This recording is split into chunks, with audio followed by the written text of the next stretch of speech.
Lapsed kasutavad oma vanemaid vahepeal nagu mänguasju. Ja seda on tegelikult hästi lihtne lapsel teha. Laps on alati teadlikum kui lapsevanem. Teadlikum ja arukam. Laps näeb kohe ära, ta hakkab, emmet saab nii mängida, issid saab nii mängida. Ja siis ta hakkab neid vanemaid enda tahtsi ära kasutama. Millist lapsevanemat aga on võimalik ära kasutada? Hästi lihtne, traumaga lapsevanemad. Sellist lapsevanemad, kes kardab emotsioone.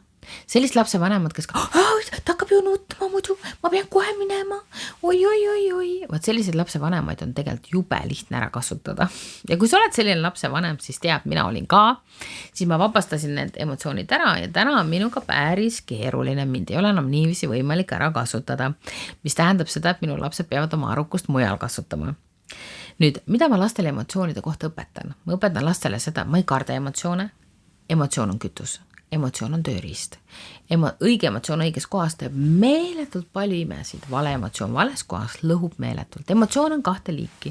Lõhkuvad emotsioonid, üles ehitavad emotsioonid. Ja kogu see emotsionaalne tarkus ongi teadlikum ema ühe õpetuse aluseks.